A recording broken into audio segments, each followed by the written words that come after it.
Hey y'all, welcome to Kamira's Kitchen. Today I'm going to be showing you how to plan and execute a large Sunday dinner or really any holiday meal. This has been one of the most requested videos. Y'all want to know, okay, what do you start cooking first? Then what do you start making second? When do I start chopping this? And how do I do all of this and make sure nothing burns, okay, and the smoke alarm doesn't go off? Guys, I'm gonna tell you all of that today, okay? And these tips don't just apply to the Sunday dinner I'm making today. You can use this strategy with any meal. Let's go ahead and get started. Before you even go to the grocery store or you start putting together a menu for your Sunday dinner, the first thing you want to think about is what do you already have in your house? Because you don't want to go buying more groceries. Y'all know how this inflation is out here, okay? That you do not need. So plan your menu around what you already have. For today's recipe, I'm using chicken breast, even though y'all know I don't be rocking with the chicken tata like that, okay? I'm using that because I already had it. I was going to use it for another recipe, didn't do it. So now I'm going to use it for my Sunday dinner, okay? I'm going to be doing a chicken breast smother in like a delicious mushroom gravy. I'm also going to be making some Trinity rice, sweet potato cornbread, and some mustard and turnip greens, as well as this smothered chicken. So when you have your menu planned out, this is how you should start thinking about what order you're going to do things in. So the first thing you are going to do is the item or thing that is the most hands-off or takes the most time. In this case, I am going to start prepping the chicken first because while I have the chicken marinating after I've pounded it out, as you can see I'm doing here, I'm flattening the chicken to make it more even. I can add the spices. This can be marinating on the counter while I'm doing other things. You're going to see in this video that I'm going to show you the realistic order in which I would do things, not just like the order I would do it because I'm filming. So hopefully if you're new to this concept, you can actually cook and do the different things along with me. By pounding your chicken breast, you're going to make it a bit more tender. It can look something like this. I probably pounded this one a little bit too much, okay? And then I'm going to place my chicken breast in the marination bowl. Onto my chicken breast, I'm going to add a little vinegar. I'm going to just rub this over the chicken. And then I'm going to add a little bit of cold water on the side.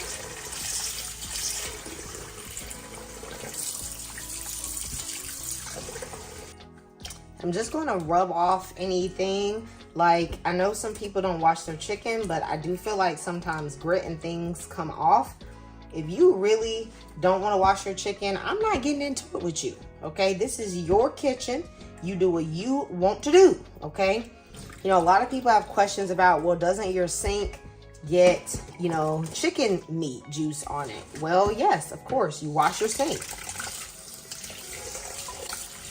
Your sink is really no different than like any other pan or bowl that comes into contact with the meat.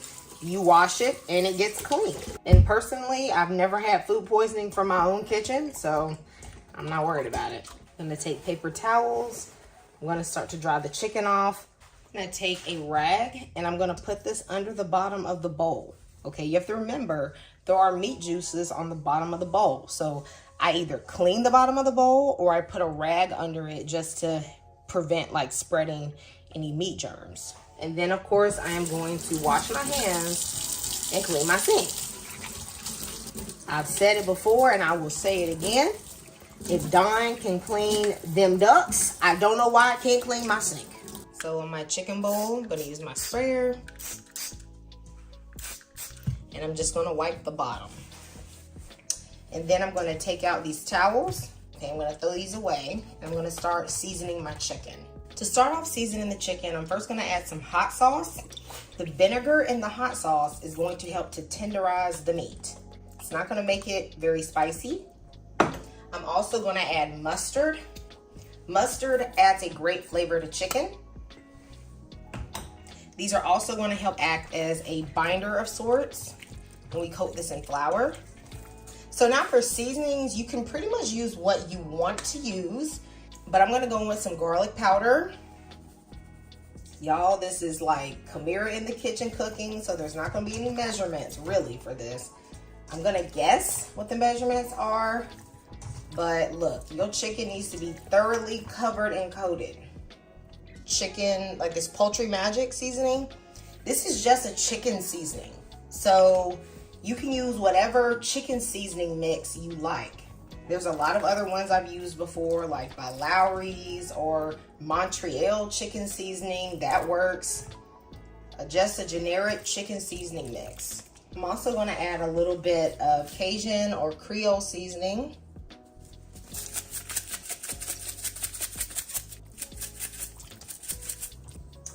Next, I'm adding a bit of chicken bouillon. This is chicken bouillon powder. You don't have to just use this to make broth. This is actually a really good seasoning. And then I'm going to use some garlic lemon pepper. This one's by Tabitha Brown, very good garlic. It's basically a lemon pepper seasoning with some garlic, okay? So whatever one you have, or if you want to get this one, go ahead and use it.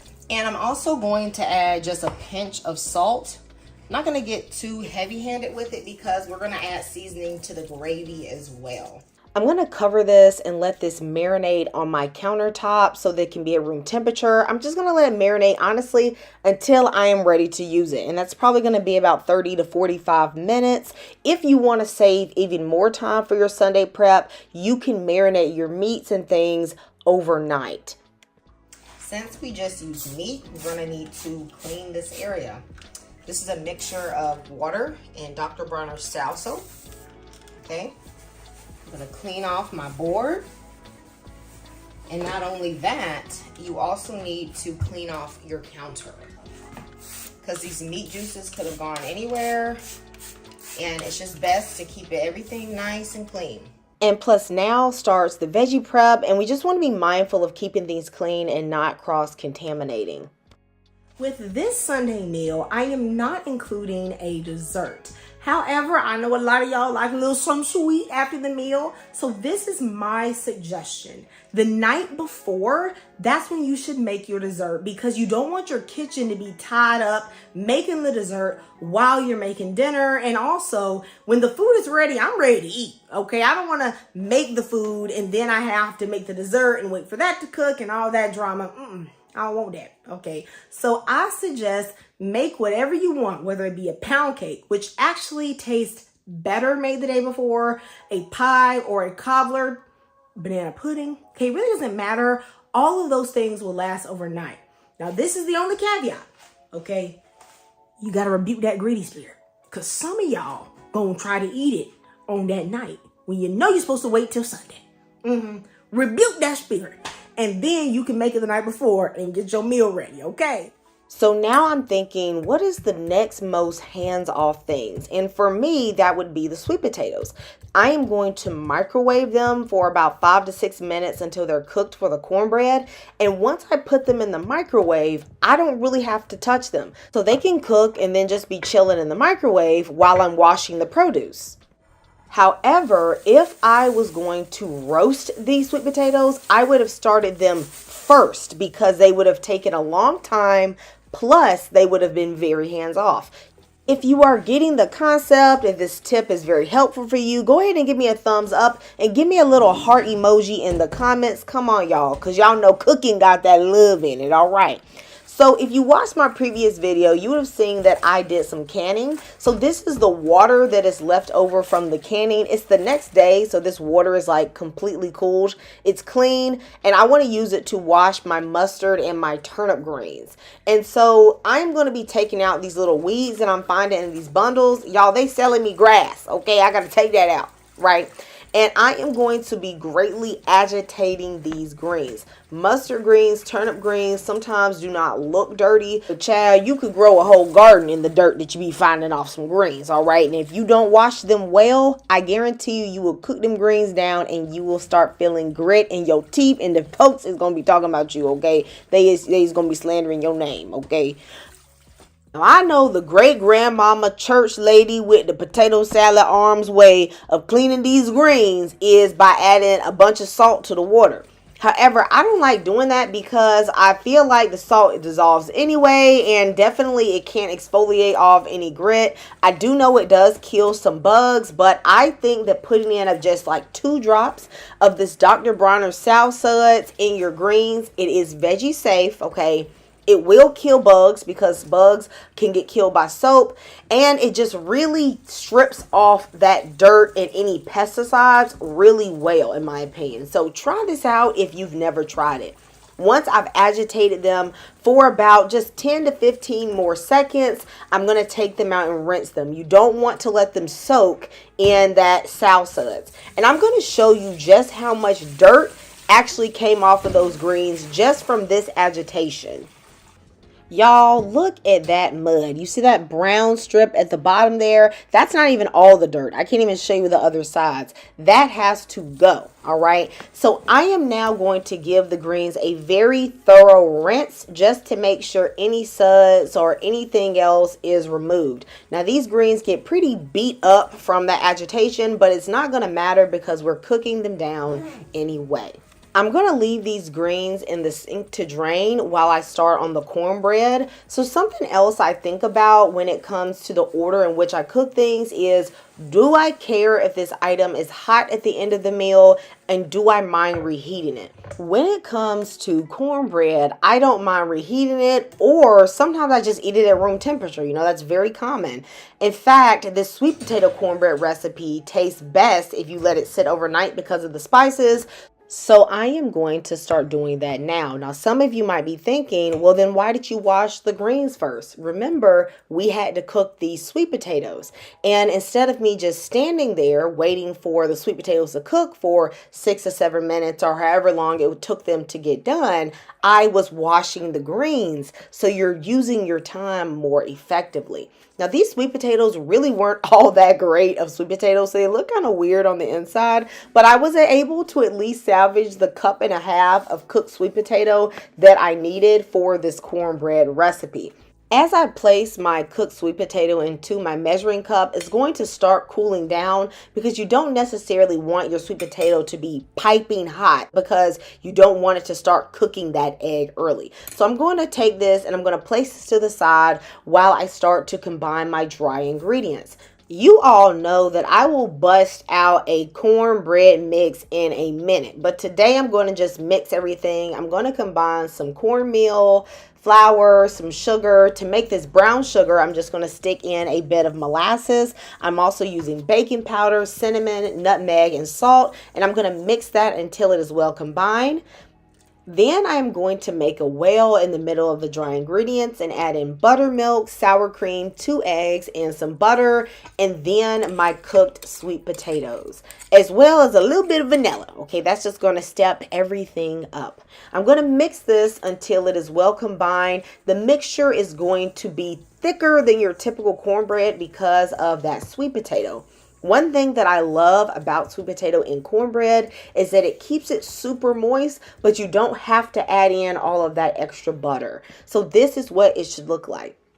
I'm going to take out my cast iron skillet. Y'all know her as Sister Mabel, okay? She has been heating in the oven with that butter flavor shortening with the oven on 425 degrees. I'm going to put in my cornbread mixture and it's immediately going to start sizzling and that crustification is going to start, okay? I'm going to put this in the oven and this is going to cook for about 22 minutes. While that is cooking, now I can start chopping up the greens. Okay, you guys are seeing my flow here, I hope. These greens are going to be cut into about 1/2 to 1 inch pieces. They're going to cook down a lot, so really you can just do a rough chop. You should chop the stems because the stems of turnip and mustard greens are not very hard and thick like collard greens. And I'm going to be honest with you all, mustard and turnip greens are really some of my favorite greens.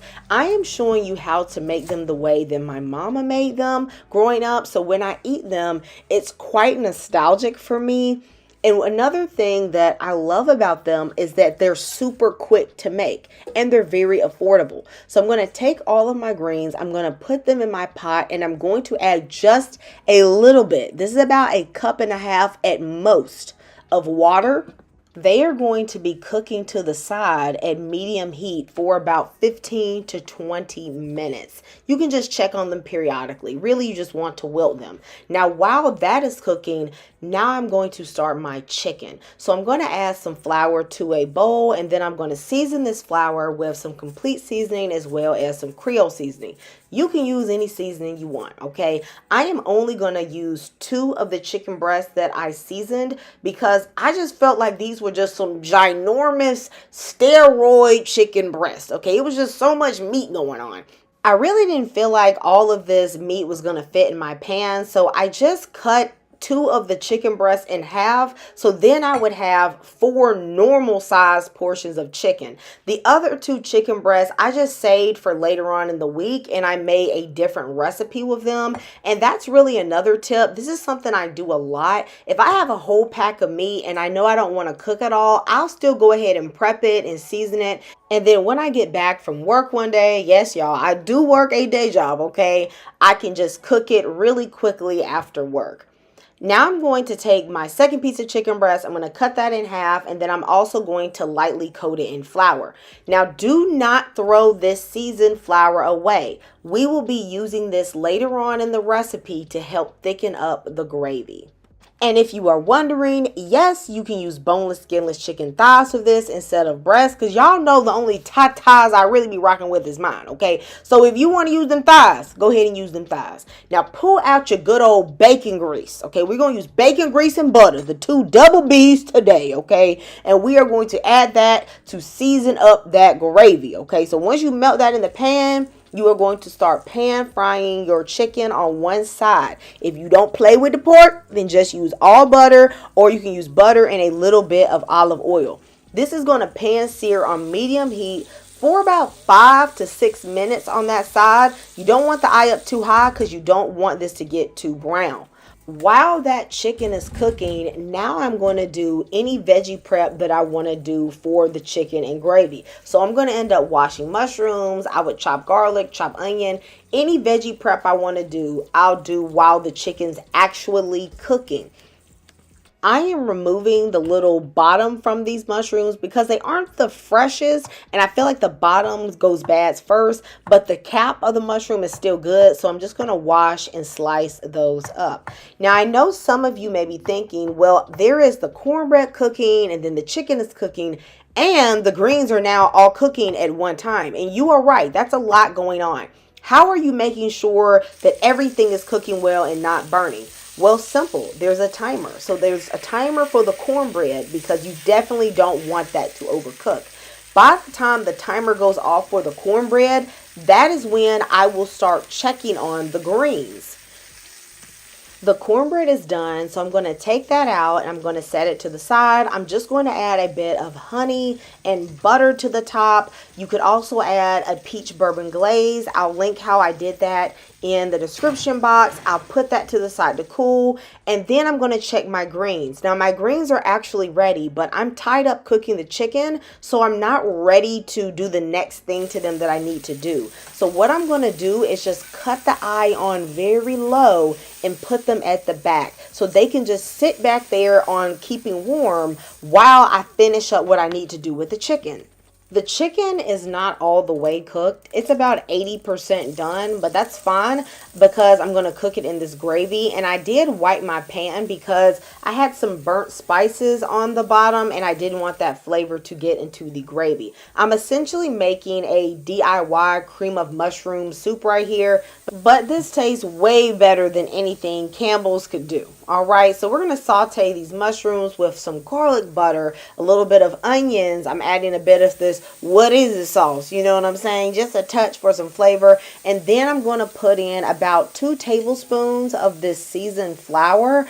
I want this gravy to have a decent amount of thickness to it, so I'm adding that, and then I'm going to toast it in the mushrooms. I'm still not going to toss out the flour yet because I may want a little more later on to thicken it up with a little bit of water and flour. So I just save it just in case. For this recipe, I'm making a lot of gravy. So I'm just putting in a ton of water. I don't know how much water it is, y'all. It's probably at least 6 cups. Then I'm going to add some fresh thyme. You know, I love fresh herbs. And then I put about a tablespoon more flour with water. Just felt like I wanted it to be thicker. And then I cooked this on a rolling boil for about 2 to 3 minutes to allow it to thicken up. Then I'm going to add some chicken better than bouillon. This is going to give this a deep umami taste. Of course, you could add chicken broth, but why? When the better than bouillon is so much less expensive, okay? Then I'm going to put in about a half of a cup of heavy cream. I'm going to turn the eye down to medium low, and I'm going to begin to season my gravy. You can put whatever it is you want in here. I'm just going to use very similar seasonings to the chicken. I'm going to add it lightly. Don't worry if your gravy is not thick right now, because when you add the chicken, the coating on the chicken is going to start thickening up the gravy as well. Also, I'm going to simmer this uncovered for a few minutes so that my chicken can cook all the way, and that will thicken up the gravy too. I'm going to let the chicken simmer uncover on a medium low in total for about 10 minutes in order for it to finish cooking. That being said, if my chicken is done before I'm finished with the rest of the dishes, I'm going to turn it down to the lowest heat setting and just let it simmer covered so it can stay warm while I'm cooking everything else. While my chicken is simmering, now I'm going to do the Trinity rice. This is just a very simple flavored rice. I'm adding in about a tablespoon of garlic herb butter, and then I'm going to put in the Trinity bell peppers, onions, and celery. I'm going to saute that for about 2 to 3 minutes until it's nice and fragrant, and then I'm putting in a cup and a half of white rice. I'm going to toast that in the butter for about 3 minutes before I put in 3 cups of water. I'm going to also add in a touch of better than bouillon, a bit of salt, a little bit of seasoning. Once the rice comes to a rolling boil, I'm going to cover this and let this cook on the lowest heat setting, covered with a little bit of parchment paper to trap in the steam for about 15 to 20 minutes. While the rice is cooking and the chicken is just kind of staying warm on low, I can pull my full attention to these greens. They have cooked down and they are nice and tender. When I tell y'all these are the simplest but most delicious greens you'd have never had, baby, you just gonna have to trust me, okay? So in a cast iron skillet, got to be that good old cast iron skillet, okay? You're gonna add some olive oil. And then you're going to start to fry the greens. You want to work out all the moisture, like the residual, I guess, water that the greens have. And you're just going to put a bit of salt, a bit of pepper. I'm going to add a little bit of onion, as well as about 3 thin pieces of fat back. If you don't play with the pork, then you can add some butter. I do think that in a recipe this simple, the fat back actually adds a distinctive flavor. So if you do eat pork, I would just go ahead and add it. I know some people feel like fat back adds a lot of fat. I mean, I get it. It's in the name. However, not all that much oil actually renders out of the fat back when you're only stir frying it like this for probably about 8 to 10 minutes. I am going to just keep stirring these greens until they cook down. As you can see, they're getting smaller and smaller and smaller, all right? You don't want to add too much salt in the beginning because the fat back has a lot of salt, and I want that salt to flavor these greens. This is a very simple but very delicious and a little bit addictive greens recipe, okay? Let me know if you're going to try this greens recipe because I know you are going to love it. Now, at this point, all the food is done. All right, my greens are done. My cornbread is done. My chicken and mushroom gravy is finished and it is still warm.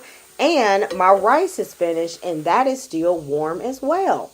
If you actually decide to try these strategies by cooking this meal, you definitely have to let me know because all the food, as you can see, is warm. And I'm also filming at the same time. So I definitely know that you can do this. If you are new to cooking a large dinner and cooking multiple dishes at one time, then my suggestion is to start with things you've already made before. So if you've already made meatloaf, mashed potatoes, green beans, and corn, you've already know how to make all those things, then start doing that at the same time first. If you're doing unfamiliar dishes, then really it's kind of hard to learn to do a lot of new dishes at one time. That's my opinion. Okay, so just try it out, see what you think, and let me know how these strategies and tips work for you. I'm gonna see you next time in Kamira's Kitchen. Goodbye and God bless.